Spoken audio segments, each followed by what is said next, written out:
नमस्कार। आज हम डिस्कस करेंगे हिमाचल प्रदेश जीके के इंपॉर्टेंट क्वेश्चन। देखिए, हिमाचल प्रदेश जीके के इंपॉर्टेंट क्वेश्चन डिस्कस करेंगे। हर एक question exam point of view से इंपॉर्टेंट है और डेफिनेटली आने वाले एग्जाम्स में आपकी हेल्प करेगा, जैसे कि पहले भी करता रहा है। तो क्वेश्चन नंबर 1 से जो है डिस्कशन को स्टार्ट करेंगे। बहुत ही इंपॉर्टेंट क्वेश्चन है। बोलते हैं according to 2011 census total number of literates in Himachal Pradesh. तो बोलते हैं 2011 की जनगणना के अनुसार हिमाचल प्रदेश में कुल कितने साक्षर लोग हैं। अब देखो, साक्षरता दर नहीं पूछा गया है, यहाँ पर ये पूछा गया है कुल कितने साक्षर लोग हैं। तो ये ट्रेडिशनल क्वेश्चन से हटकर बड़ा ही अलग क्वेश्चन है। अभी तक ये क्वेश्चन पूछा भी नहीं गया है और 100% श्योरिटी के साथ मैं ही कह देता हूँ कि ये क्वेश्चन पूछा जाएगा। अब पब्लिक सर्विस कमीशन के आने वाले किसी भी एग्जाम में सरप्राइजिंगली ये क्वेश्चन देखने को मिलेगा ही मिलेगा।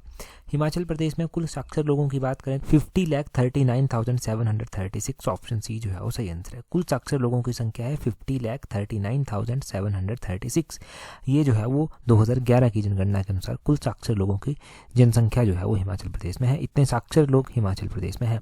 अगर देखा जाए कि हिमाचल का लिटरेसी रेट कितना था, तो 82.80% आप वो पढ़ते हैं हिमाचल का लिटरेसी रेट। आप क्या पढ़ते हैं कि सबसे ज़्यादा लिटरेसी रेट कौन से डिस्ट्रिक्ट का है? हमीरपुर डिस्ट्रिक्ट का है। परंतु अगर हम बात करें कि सबसे ज़्यादा साक्षर लोग किस डिस्ट्रिक्ट में है, तो सबसे ज़्यादा साक्षर लोग जो है वो डिस्ट्रिक्ट कांगड़ा में है। ये आपने ध्यान रखना है। कांगड़ा में साक्षर लोगों की जनसंख्या सबसे ज़्यादा है।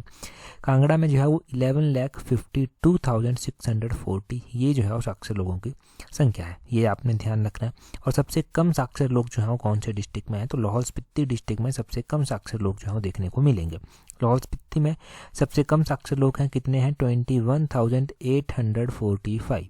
ये जो है वो साक्षर सबसे कम साक्षर लोग लाहौल स्पीति में है। तो नया क्वेश्चन है। क्वेश्चन से हम डाटा जो याद रखेंगे एग्जैक्टली वो ये रखेंगे कि हिमाचल प्रदेश में कुल साक्षर लोगों की जनसंख्या कितनी है। वो है 50,39,736। और हिमाचल प्रदेश में सबसे अधिक साक्षर लोग कौन से ज़िले में हैं? वो हैं कांगड़ा ज़िले में 11,52,640। और सबसे कम साक्षर लोग लाहौल स्पीति डिस्ट्रिक्ट में है 21,845। इतना आप याद रखिए, ये इंपॉर्टेंट है याद रखने के लिए। सारा का सारा डाटा जो है वो इंपॉर्टेंट है। नेक्स्ट क्वेश्चन देखते हैं हमारे पास क्या पूछा गया। आगे बोला गया Dhandra movement which took place against the new land settlement in Bilaspur in. तो बोलते हैं कि ढांडरा आंदोलन जो बिलासपुर में नई भूमि व्यवस्था के विरुद्ध हुआ था, कब हुआ था? ढांडरा मूवमेंट 1930 में जो था वो हुआ था। ऑप्शन डी सही आंसर है। बिल्कुल ही आसान क्वेश्चन है, परंतु फिर भी हम डिस्कस कर रहे हैं क्योंकि यहाँ से हमें और कुछ भी डिटेल में जानना है। क्या क्या जानना है हमें यहाँ से? इस आंदोलन के बारे में जानते हैं, क्यों हुआ था, पूरी हिस्ट्री इसकी जानते हैं, ताकि अगर मेंस में एग्जाम में क्वेश्चन पूछा जाए तब भी आपको इसकी हिस्ट्री पता हो और प्रीलिम्स में कुछ भी पूछा जाए वो पता हो। देखो, फरवरी महीना और 1930 इस दौरान की बात है कि बिलासपुर रियासत जो थी, यहाँ के लोगों को जो है वो भूमि बंदोबस्त के विरुद्ध जो है वो एक आंदोलन करना पड़ा। ये आंदोलन भारी जन आंदोलन था। यहाँ पर काफ़ी लोग इकट्ठे हुए थे। ब्रिटिश सरकार में उस टाइम जो था वो राजा हुआ करते थे, राजा आनंद चंद। परंतु राजा आनंद चंद उस टाइम नाबालिग जो था वो हुआ करते थे। उनके नाबालिग होने के कारण जो है वो एक रीजेंसी काउंसिल का गठन किया गया। अब इस रीजेंसी काउंसिल में PL चंदूलाल को जो है वो अध्यक्ष बनाया गया। मियां मान सिंह को जो था वो गृह प्रतिनिधि जो है बनाया गया। राय बहादुर लच्छूमल को जो है वो राजस्व और न्यायिक मामलों का प्रतिनिधित्व जो है वो दिया गया। अब यही लोग जो था वो देखते थे, करों का बंटवारा करते थे, जो भी चीज़ें हो रही थी यही देखते थे। परंतु इन लोगों ने क्या किया, जो परंपरागत तरीके से कर चलते आ रहे थे उनको चेंज कर दिया। कुछ नए कर जो था वो लोगों के ऊपर लगा दिए गए। अब जो टैक्स लगाया गया वो, जैसे कि घराट जो चलते थे ना, घराट उस टाइम जहाँ पर चक्की जिसको कहते हैं, वहाँ पर टैक्स लगा दिया गया। लवारिस भूमि टैक्स लगा दिया गया। चरागाह टैक्स लगा दिया गया। मछली पकड़ने के लिए लाइसेंस टैक्स लगा दिया गया। तो इस तरह से जो है वो अलग अलग टैक्स लगा दिए गए। यहाँ तक बात यहाँ पर नहीं रुकी। जब फर्स्ट वर्ल्ड वॉर हुआ था ना, तो उस टाइम लोगों से जो था वो युद्ध टैक्स लिया गया था, युद्ध ऋण जो था वो लिया गया था। अब वो जो लोगों से युद्ध ऋण लिया गया था वो लोगों को वापस करने के बजाय जो पैसा इकट्ठा किया गया था उसको जो है वो आयाशी में उड़ा दिया गया।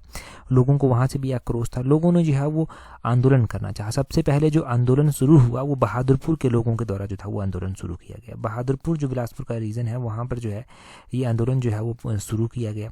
और लोगों ने जो है वो सबसे पहले क्या किया, जो ब्रिटिश अधिकारी या फिर कोई भी अधिकारी, बड़े अधिकारी वहाँ पर काम करते थे, उनको जो है वो रोटी, दूध, घी जो भी मुफ्त में देते थे वो सब देना बंद कर दिया गया। उनको ना लकड़ी दी जाने लगी, ना पानी दिया जाने लगा, उनको कुछ भी मुफ्त में नहीं दिया जाने लगा।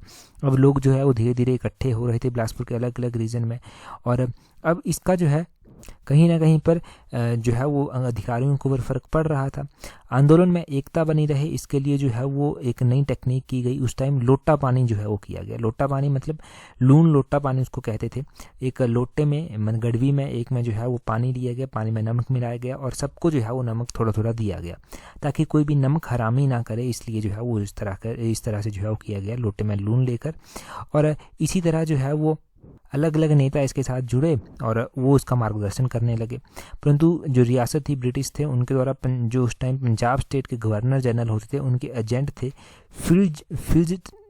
फिट्जपैट्रिक उनका नाम था। फिट्जपैट्रिक के जो निजी सचिव थे राय बहादुर दीवान ज्ञाननाथ को जो है वो बिलासपुर भेजा गया ताकि मैनेज किया जाए, परंतु फिर भी मैनेज नहीं हुआ। इन्होंने भी बहुत सारी गैदरिंग्स लोगों के साथ की, नहीं मैनेज कर पाए। फिर बाद में चलकर युद्ध चलता रहा, बढ़ता रहा और कुछ लोगों को अंत में चलकर अरेस्ट किया गया, कुछ की भूमियाँ जब्त कर ली गई। फिर कहीं जाकर बड़े लेट जो था ये युद्ध शांत हुआ था, परंतु किस तरह से युद्ध हुआ था, क्यों हुआ था, क्या क्या हुआ था, वो सारी बात आपने जान ली। डेफिनेटली इस क्वेश्चन को आप नहीं भूलेंगे।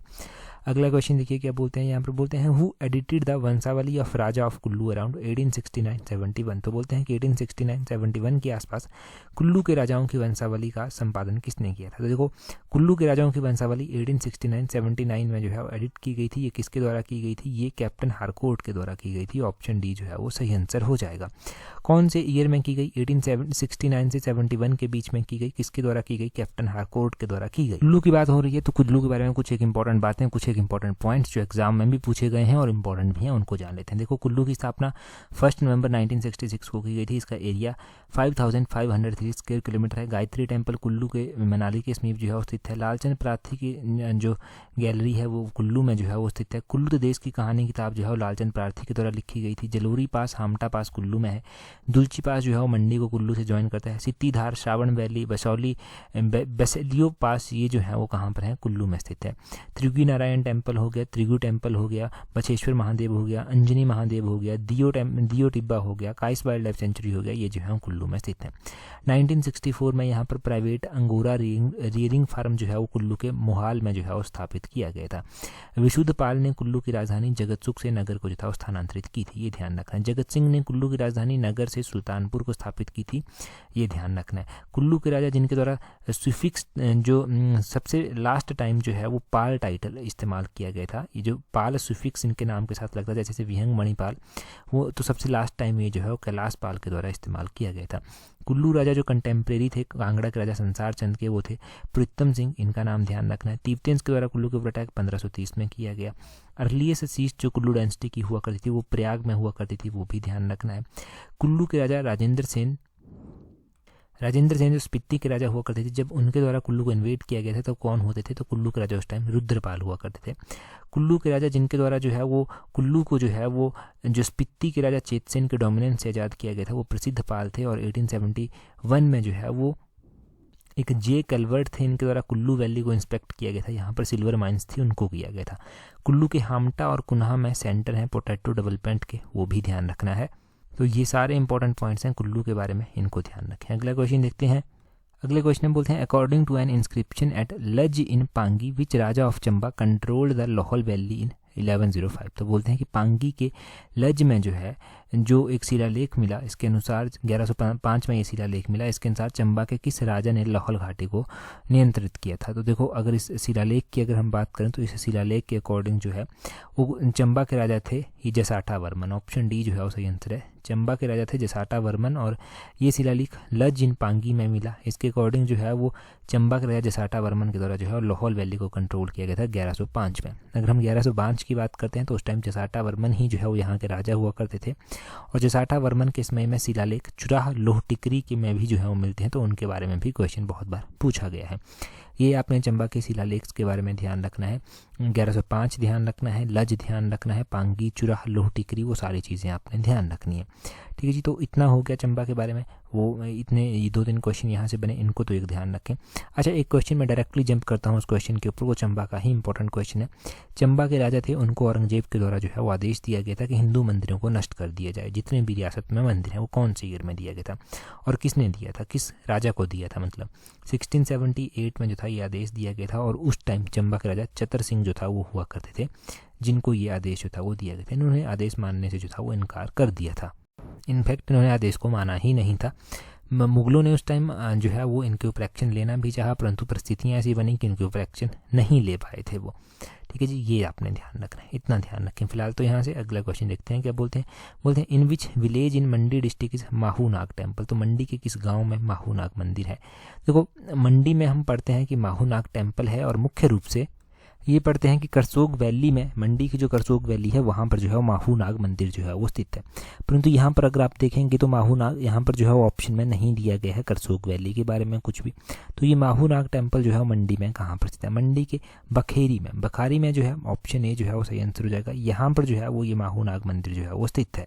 अब देखो मंडी के बखारी में जो है ये मंदिर जो है वो स्थित है। इसके पीछे भी एक छोटी सी कहानी है। क्या कहा जाता है? कहा जाता है कि जो माहू नाग की उत्पत्ति हुई थी वो किस तरह से हुई थी। एक बार एक किसान जो है वो खेत में हल जोत रहा था। जब हल जोत रहा था तो उसका हल जो है वो ज़मीन में फंस गया, और ज़मीन में फंस गया तो हल नहीं निकल रहा था वहाँ से। किसान ने बहुत कोशिश की उसको निकालने की, नहीं चला। जब आस पड़ोस के गाँव के लोगों को पता चला तो वो भी हल निकालने के लिए जो है बाहर आए, नहीं निकल रहा था हल। अब मिट्टी को हटाकर देखा गया कि हल क्यों नहीं निकल रहा है। जब देखा गया तो पता चला कि यहाँ पर एक मोहरा यानी कि पत्थर की मूर्ति जो है वो स्थित है। इस पत्थर की मूर्ति को निकालने का प्रयास किया गया। अब ये पत्थर की मूर्ति जैसे ही बाहर निकाली गई तो वो वहाँ से उड़ गई पत्थर की मूर्ति, और बखारी में जाकर जो था वो स्थापित हो गई। और आज वहीं पर जो है वो मूल माहू नाग का मंदिर जो है वो विद्यमान है। मंदिर जो है पूर्णतः पत्थरों से बना हुआ है, खिड़कियाँ दरवाजे लकड़ी से बनी हुई हैं, और बड़ी ही सुंदर नक्काशी में जो है ये मंदिर जो है वो बनाया गया है। तो ये कहा जाता है, और कहा जाता है कि यहाँ पर एक अखंड धूना भी जो है वो स्थापित है। अब अखंड धूने की कहानी क्या है? एक वृक्ष हुआ करता था यहाँ पर। एक बार आसमान से बिजली गिरी, वृक्ष के ऊपर गिरी, वृक्ष को आग लग गई और पेड़ जो है वो जलने लग पड़ा। अब पेड़ जहाँ पर जला वहाँ पर एक धूना जो है वो बन गया। धूना तो आप जानते हैं ना क्या होता है। और इस धुएं की खास बात यह है कि इस धुएं से आज तक किसी ने भी जो है वो राख बाहर नहीं निकाली है। सदियों से जो है वो ऐसे ही जलता आ रहा है, और राख कहाँ जाती है इस बात का कोई पता नहीं है। इस बात का एक रहस्य ही जो है वो माना जाता है। तो ये अलग अलग स्टोरियाँ हमारे हिमाचल में बहुत सारी प्रचलित हैं। ये हमने जान ली। मंडी के किस गांव में माहू नाग मंदिर है ये भी हमने जान लिया, बखारी गांव में, और थोड़ा सा डिटेल से भी मैंने आपको बता दिया। ठीक है, अगर हम यहाँ से मंडी के मंदिरों के बारे में जानना चाहें, पिछले कल ही मैंने आपको मंदिर जो है वो रिवाइज़ करवाए हैं। वैसे तो एक बार फिर से रिवाइज़ कर लेते हैं। लगातार 2 दिन जो है हम मंदिरों को रिवाइज़ कर लेंगे तो डेफिनेटली आपका भी एक अच्छा खासा रिवीजन जो है वो हो जाएगा। मंडी में पहले तो हमने पढ़ा था नबाही देवी मंदिर, जो कि मंडी के सरका घाट में जो है वो स्थित है, वो मंदिर हमने पढ़ा था। मंडी में हमने पढ़ा था तारना देवी मंदिर, जो कि श्यामा काली मंदिर भी कहा जाता है। डोम आर्किटेक्ट में बना हुआ है, राजा श्याम सेन के द्वारा बनवाया गया था। मंडी में है भूतनाथ मंदिर, जो कि शिखर आर्किटेक्ट में बना हुआ है और मंडी के राजा अजबर सेन के द्वारा ये बनवाया गया है। मंडी में मागरू महादेव मंदिर है, पैगोड़ा आर्किटेक्ट में बना हुआ है, ये आपने ध्यान रखना है। और मंडी में जो है पंचवक्रत्वा मंदिर भी स्थित है। पंचवक्रत्वा मंदिर जो है ये 14th सेंचुरी के आसपास जो था वो बना था। इतना ध्यान रखें। अगला क्वेश्चन देखते हैं क्या बोलते हैं। In which year Silli sanctuary was established. Silli जो कि हिमाचल प्रदेश की सबसे छोटी वाइल्ड लाइफ सेंचुरी है, जो कि डिस्ट्रिक्ट सोलन में पड़ती है, उसकी स्थापना कब की गई थी? पिछले कल भी हमने वाइल्ड लाइफ सेंचुरीज के बारे में जाना था और आज फिर से जान रहे हैं ताकि आपको याद रहे। 2 दिन रिवीजन हो गया ना लगातार, तो डेफिनेटली याद रहेंगी। सिल्ली सेंचुरी जो है वो 1963 में स्टेबलाइज हुई थी। ऑप्शन ए जो है वो सही आंसर है। अच्छा, पिछले कल भी तो हमने सेंचुरीज पढ़ी थी। हमने देखो पिछले कल जो सेंचुरीज पढ़ी थी उसमें हमने एक तो सोलन की सिल्ली वाइल्ड लाइफ सेंचुरी पढ़ी थी, परंतु एग्जैक्टली जो क्वेश्चन हमने पढ़ा था वो कौन सी वाइल्ड लाइफ सेंचुरी का पढ़ा था? वो हमने सैंज वाइल्ड लाइफ सेंचुरी का पढ़ा था। ये सैंज वाइल्ड लाइफ सेंचुरी जो है वो कुल्लू में पड़ती है और इस वाइल्ड लाइफ सेंचुरी को 1994 में स्टेबलाइज किया गया था। ये आपने ध्यान रखना है। सबसे बड़ी wild life sanctuary Himachal Pradesh की जो है वो है किब्बर वाइल्ड लाइफ सेंचुरी। उसके बारे में भी मैंने आपको बताया था। किब्बर वाइल्ड लाइफ सेंचुरी जो है कब एस्टेब्लाइज हुई? जल्दी से सोचिए कि किब्बर वाइल्ड लाइफ सेंचुरी का मैंने क्या बताया था। 1992 में ये एस्टेब्लाइज हुई थी। अब ये भी नहीं भूलेगा। किब्बर हो गया, सैंज हो गया, सिल्ली हो गया, ये 3 वाइल्ड लाइफ सेंचुरी एक बार फिर से मैं बता रहा हूँ एस्टेब्लाइजमेंट के साथ कब कब ये स्थापित हुई थी वो आपने ध्यान रखना है। सिल्ली वाइल्ड लाइफ सेंचुरी है सोलन में। सोलन में क्या कोई और भी वाइल्ड लाइफ सेंचुरी स्थित है? बिल्कुल, सोलन में चाइल वाइल्ड लाइफ सेंचुरी स्थित है। सोलन में जो है मझथाल वाइल्ड लाइफ सेंचुरी स्थित है। सोलन में दाड़ला घाट वाइल्ड लाइफ सेंचुरी जो है वो स्थित है। सैंज वाइल्ड लाइफ सेंचुरी है कुल्लू में। कुल्लू में क्या कौन कौन सी वाइल्ड लाइफ सेंचुरी स्थित है? देखो कुल्लू में जो है वो इंपॉर्टेंट वाइल्ड लाइफ सेंचुरी स्थित है, जैसे कि काइस वाइल्ड लाइफ सेंचुरी हो गया, काइस वाइल्ड लाइफ सेंचुरी हो गया कुल्लू में, कंवर वाइल्ड लाइफ सेंचुरी हो गया कुल्लू में। कुल्लू में जो है वो खोखन वाइल्ड लाइफ सेंचुरी भी स्थित है। कुल्लू में सैंज वाइल्ड लाइफ सेंचुरी स्थित है। कुल्लू में तीर्थन वाइल्ड लाइफ सेंचुरी स्थित है, वो आपने ध्यान रखना है। किब्बर लाहौल स्पीति में पड़ता है, तो लाहौल स्पीति की इंपॉर्टेंट वाइल्ड लाइफ सेंचुरी तो हमने जान ही ली। किब्बर जो कि सबसे बड़ी है हिमाचल की, 1992 में बनी थी। कुल्लू में देखो नेशनल पार्क भी स्थित है। कुल्लू में जो है वो जो नेशनल पार्क है उसका नाम है greater Himalayan national park. Greater Himalayan national park को जो है वो यूनेस्को की विरासत सूची में भी शामिल किया जा चुका है। वर्ष 2014 की बात है जब इसको यूनेस्को की हेरिटेज लिस्ट में जो था वो शामिल किया गया था। बस इतना हो गया, इतना काफ़ी है। यहाँ से अगले क्वेश्चन में बोलते हैं among which of the following tribe Chamuri, Dhuni, Pipru and Sushana were powerful chiefs. तो बोलते हैं कि किस निम्नलिखित में से किस जनजाति में चामूरी, धुनी, पिपरू और सुषना ये शक्तिशाली प्रमुख हैं, शक्तिशाली प्रमुख थे। इनके चीफ ये कौन सी ट्राइब के बीच में हुआ करते थे? तो दसास के बीच में। दसास जो है इनके बीच में ये चीफ हुआ करते थे। अब यहाँ से भी हम चीफ्स के बारे में, दसास के बारे में थोड़ा सा जान लेते हैं। दसास जिनको दस्यु भी कहा जाता है, ये माना जाता है कि शिवालिक के इनहेबिटेंट हैं, शिवालिक के रहने वाले हैं प्री वैदिक पीरियड से। और चामूरी, धुनी, पिपरू, सुषाना इनके जो है पावरफुल चीफ जो है वो माने जाते हैं दसास के। ये आपने ध्यान रखना है। शिवालिक की बात हुई तो शिवालिक का भी आपने ध्यान रखना है कि शिवालिक को जो है मानक पर्वत के नाम से भी जो है वो जाना जाता है। शिवालिक की पहाड़ियाँ वैसे तो अलग अलग हिमाचल के डिस्ट्रिक्ट क्षेत्रों को जो है टच करती हैं, परंतु मुख्य रूप से उनका आपने ध्यान रखना है। इसका एल्टीट्यूड वेरी करता है 350 मीटर से लेकर 1500 मीटर तक। ये भी आपने ध्यान रखना है। ये भी क्वेश्चन बन सकता है यहाँ से। तो इतना यहाँ से पता चल गया, ये काफ़ी है जानने के लिए। दसास के बारे में आपने जान लिया, इतना ही हम जानेंगे। क्वेश्चन डायरेक्टली बनने की बहुत ज़्यादा संभावना है यहाँ पर। अगले क्वेश्चन में देखिए क्या बोलते हैं विच of the following is not correctly matched. तो यहाँ पर कुछ एक मैरिज दिए गए हैं, उनके बारे में बताया गया है कौन सी करेक्टली मैरिज ढंग से सुमेलित नहीं है। कुआ ब्याह यहाँ पर दिया गया है। मैरिज क्या कैप्चर वाई होती है कि लड़का जो है वो कैप्चर कर लेता है। यहाँ पर रुस्ताते ब्याह क्या ये एलॉपमेंट है, भगाकर की जाने वाली शादी है।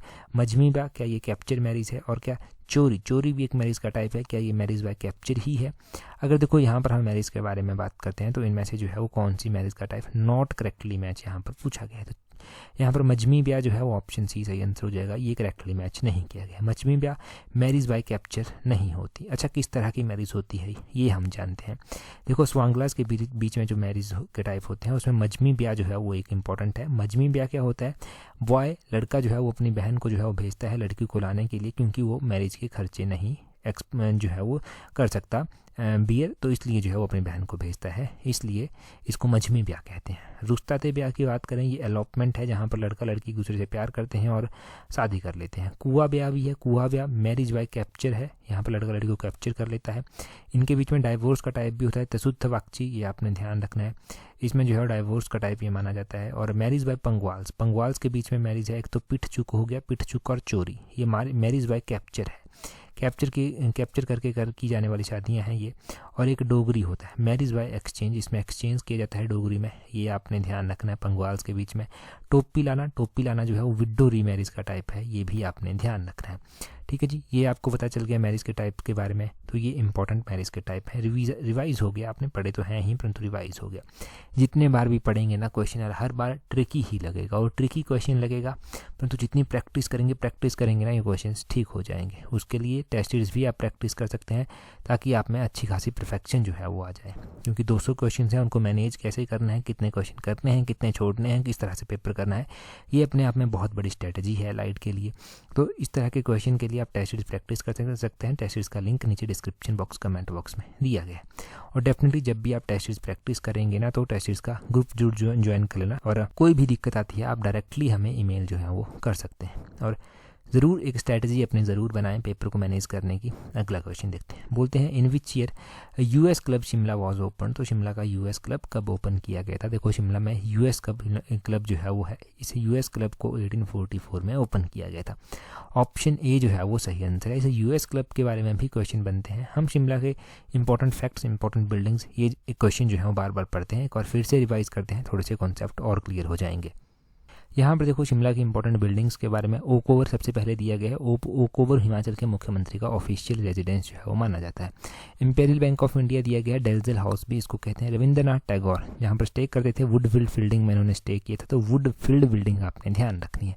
हिमाचल प्रदेश हाई कोर्ट की जो बिल्डिंग है उसका नाम रेवंसवुड बिल्डिंग है, ये आपने ध्यान रखना है। हिमाचल प्रदेश के हाई कोर्ट के जो चीफ जस्टिस है उनकी जो रहने का निवास स्थान है उसका नाम आर्म्सडिल है, 1863 में वो बना था। अच्छा, नए chief justice Himachal high court के जो है वो अपॉइंट किए गए हैं, वो किसको किया गया है उनका नाम कमेंट करके बताओ। गिलास पत्रिका में हम इस क्वेश्चन को पढ़ चुके हैं। लेबर ब्यूरो की बिल्डिंग है उसको क्लैरमोंट बिल्डिंग कहते हैं, 1927-28 में बनी थी। Henry Irwin town hall building से जो है वो जुड़े हुए हैं। बार्न्स कोर्ट 1832 में नियो टोडर आर्किटेक्ट स्टाइल में बना था, इसको राजभवन भी कहते हैं। और रेलवे बोर्ड बिल्डिंग जो है इसको एक हेरिटेज बिल्डिंग है। यहाँ पर जो है ये जो है वो रिचर्डसन और क्रूडास के द्वारा जो है वो 1896-97 के आसपास जो है बनाई गई। प्रेजेंट टाइम में सेक्रेटरीट जो हिमाचल सरकार का जो सेक्रेटरीट है, हिमाचल गवर्नमेंट का जो सेक्रेटरीट है ना, वो एलर्जाइल बिल्डिंग में स्थित है। अगर वाइल्ड फ्लावर हॉल की बात करते हैं तो लॉर्ड किचनर का रेजिडेंस रह चुका है। यूएस क्लब की बात करते हैं तो ओरिजिनली ये सर जर्मिया बैराट का रेजिडेंस हुआ करता था। गेटी थिएटर की बात करते हैं तो 1887 में बना था। नियो गॉथिक आर्किटेक्ट स्टाइल में ये बना था। इतना ज़रूर ध्यान रखें बिल्डिंग्स के बारे में। हो गई ना यहाँ से काफ़ी फैक्ट आपके क्लियर, तो इतना सब यहाँ से ध्यान रखना। अगले क्वेश्चन में क्या बोलते हैं विच of the following is not correctly matched, तो इनमें से कौन सा सही रूप से सुमेलित नहीं है।